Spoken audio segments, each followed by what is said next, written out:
Wizi wangu ndo chanzo cha familia yangu kukosa furaha, maelewano, hata amani.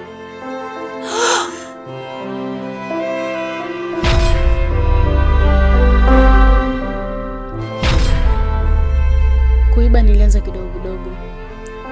Mama yangu alikuwa akiendesha vikoba, kila alipopokea pesa na kuhifadhi, basi mimi nilichukua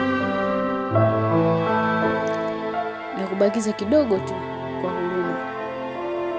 Nilikutokomea zangu. Hili lilimfanya mama agombane na baba, akizani ni yeye, kumbe ni mimi binti yake kipenzi. Mimi niliiba. Mimi nilichukua pesa za mama yangu. Nilichukua sana.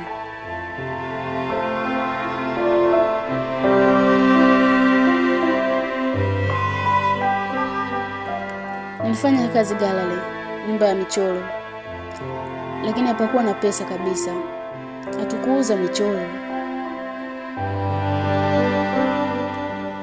Jinsi pesa zilivyozidi kupotea, mama alipiga simu sehemu. Siku zilisonga, tuliendelea kuchora gallery. Lakini hapakuwa na pesa, hali ngumu. Hapakuwa hata na wageni wa kutembelea. Lakini tulizidi kuchora. Kwa imani ipo siku tutauza. Babangu ni fundi magari. Kila siku alifanya kazi, lakini bado hakuwa na amani. Hakuwa na furaha akikumbuka maneno ya mama yangu kuwa yeye ni mwizi.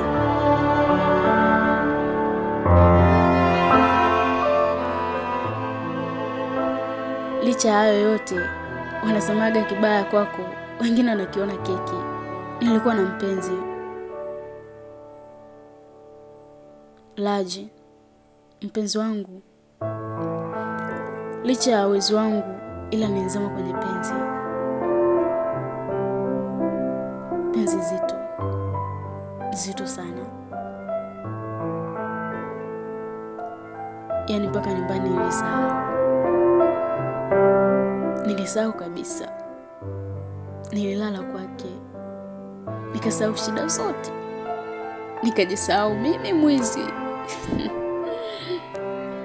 Mamangu alichoka, alienda kwa waganga, akatengeneza. Nakumbuka kinilipata kitu mimi. Unajua nilichezika. Nikawa chizi kabisa. Nikacheza jalalani. Nikahoi sijielewi. Jalala na mimi. Chizi ulinipata. Nakumbuka, jamani, mwizi ni mbaya. Hata wa kuibia familia.